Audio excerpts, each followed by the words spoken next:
Thanks so much for watching Denver 7 News at 11. I'm Jason Grenauer. We have breaking news right off the top. Hikers were rescued after they were kidnapped at gunpoint in Jefferson County. Denver 7's Veronica Acosta just arrived on scene in the Bear Creek community. Veronica, what can you tell us?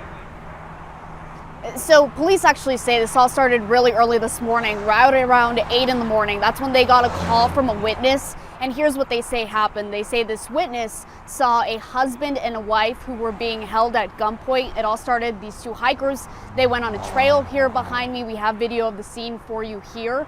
They passed by someone who was knelt down, maybe tying their shoe for some reason.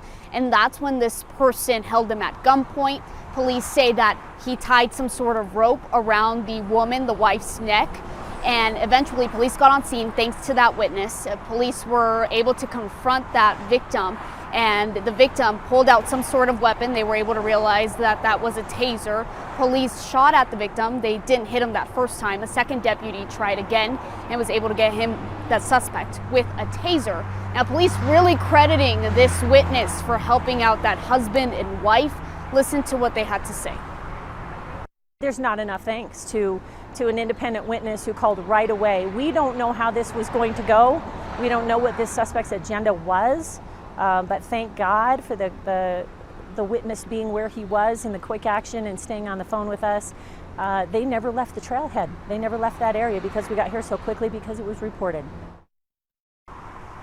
And luckily this morning, police also saying that there is no threat to the community, so you don't have to be afraid of anything. They were able to take that suspect into custody. As for those victims, they are being questioned right now, as is the witness. The suspect was taken to the hospital with some minor injuries from being tased. Right now, police are really just trying to figure out if there's any relationship between the victims and that suspect. They say they don't know that quite yet, but of course, they're going to work to figure all of that out. For now, we're live in Lakewood this morning. I'm Veronica Acosta, Denver 7. Veronica, thank you. Quite the scary morning out there. Glad that those victims are okay. All right, switching gears now. We have a live look from our Lookout Mountain camera over the Front Range. It's going to be really, really hot today, getting close to triple digits. And that's not the only danger. Air quality also a concern. So we have team coverage. We want to begin this morning with meteorologist Lisa Hidalgo. Lisa, what's the latest? You saw it from that shot there. It's hazy out there and things are starting to heat up. Here's the view from Westminster looking toward Boulder and the Flatirons. Tough to make out the foothills with that smoke in the sky. A lot of this funneling in from the south and southwest from big wildfires burning in Arizona, New Mexico. And it's going to continue here as we head into the weekend. Right now, low to mid 80s. It's actually been pretty comfortable early this morning. Kind of been a slow warm up, but right now Centennial 84, Broomfield 81, in Golden and Arvada right now mid 70s. We'll get into the 90s though here as we get closer to 12 o'clock, and you're going to find mid to, it looks like, upper 90s for highs today. We're still going to be a few degrees off from that record high of 100, but it's a pretty warm one. So some heat advisories have been issued for northeastern Colorado in effect until 9 o'clock tonight.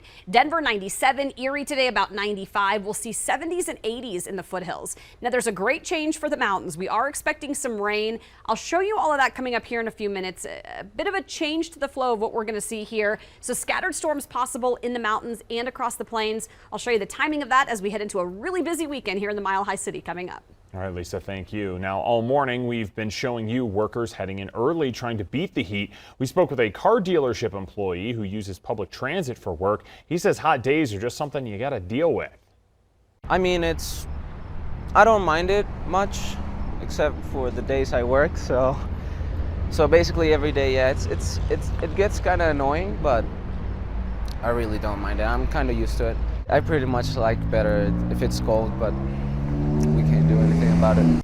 Now, if your job is outdoors or if you're making plans for later tonight, definitely plan ahead. The CDC recommends you should be drinking 1 cup of water every 15 to 20 minutes during heat like this. Small amounts more often is better than a lot all at once. And make sure you keep hydrated in the afternoon to replace what you've sweated out.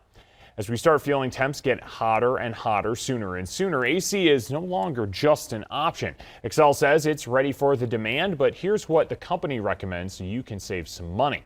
Close your curtains, get the fans going if you're home, maybe even upgrade to a programmable thermostat so you can better control temps and costs. And if you're thinking about cooling off in a tube, well, that's off limits at the St. Vrain River and Golden's Clear Creek. You can blame the heat for that too. Higher temps are creating a lot of runoff, making the rivers too dangerous for all but the most experienced boaters. Now, if you're heading out to one of those Avalanche watch parties tomorrow outside, plan ahead because it's going to be another hot one. They're going to be packed with people as well. Our team coverage now continues with Denver 7's Christian Lopez with lessons learned from Wednesday's Game 1. It is going to be scorching hot out here this weekend, and an estimated 10,000 people are expected to show up for the Avs watch party at Tivoli Quad. That is double the amount of people we saw on Wednesday. Organizers are getting everything ready to make sure everyone has a fun and safe time.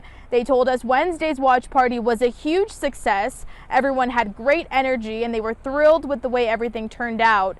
The biggest issue they dealt with was some confusion among fans on how to enter. There is only one entrance for safety and security purposes, and it's located on the southwest corner of Tivoli Quad at the intersection of 10th and Larimer. Ahead of Game 2 on Saturday, organizers are increasing the amount of staff for the food and beer areas. There were a few lines. We're actually going to double our team that's going to support our fans on Saturday. We want to ensure that the fan experience is the best it can be, and so we are entirely focused on serving their needs. To keep everything safe for everyone, Denver police will be increasing patrols here in this area as well as near Ball Arena, and those gates will open at 3 p.m. on Saturday. Reporting in Denver, I'm Christian Lopez, Denver 7. The Avs themselves are taking the ice any minute for practice. We do have a photographer at the arena, and we'll hear from head coach Jared Bednar and players starting on Denver 7 News at 4. Hopefully we'll get an update on Nazem Kadri recovering from a thumb injury. And a reminder, we have special coverage of Game 2 all day tomorrow, including starting at 7 o'clock in the morning from inside Ball Arena. Then don't miss the pregame show right here on Denver 7 at 5:30. The puck drops at 6, again right here on Denver 7. Then it's our postgame show immediately after the game, and then Denver 7 News at 10 o'clock. Some breaking news now to bring you. C-470 is closed in both directions at the Quebec overpass to help as police are trying to help a person who's having a mental health crisis. Now, this individual is sitting on the bridge overpass. This has been going on for a little over an hour. Cars are being diverted around that area, so definitely prepare for delays if you're driving 470. Well, it's new this morning, the FDA approved COVID vaccines for kids as young as 6 months old. There's just one more hurdle now to go before preschoolers can get vaccinated. The CDC has to sign off on those shots, which could happen within days. Now, this is the last group to get vaccine approval and represents 20 million kids. The approval comes after an advisory panel gave its unanimous recommendation for approval on Wednesday, 2 vaccines from both Pfizer and Moderna. Most states have pre-ordered that vaccine, so they will be ready when the CDC does in fact give the green light. It's a difficult day for air travel. Airlines have canceled more than 1,000 flights already across the country, according to FlightAware. That includes 30 in and out of the Denver International Airport. Airlines are struggling to recover from major storms earlier in the week. Transportation Secretary Pete Buttigieg is meeting with the major airline CEOs to review what they're doing to try to keep flights on time. Well, if you get a new phone in the next couple of weeks, you may get something you don't expect, and that is a new area code. We've run out of 303 and 720 numbers, so now phone companies will start giving out 983 area codes starting today. And some people might even want that new area code because it can be spelled WTF. Well, if it feels like you're getting a whole lot of robocalls from 720 numbers, you are. Transaction Network Services tracks robocalls and says the 720 area code originated the 5th most robocalls in the country in May. 6.7 million of them, all in 1 month. The top robocall we get in Colorado, your auto warranty has expired. Well, we are staying on top of that breaking news out in Jefferson County, where deputies say a gunman kidnapped 2 adults on a hiking trail near the Bear Creek community this morning. He was leading them away from the trail. Deputies then say they confronted the suspect, who pointed a gun at them. One of the deputies opened fire. Another one used a taser of his own. The suspect now in custody at the hospital. We're working to get new details about how the victims and those deputies are doing. Still to come, how a Denver summer camp hopes to inspire the next generation of Denver firefighters. We'll be right back.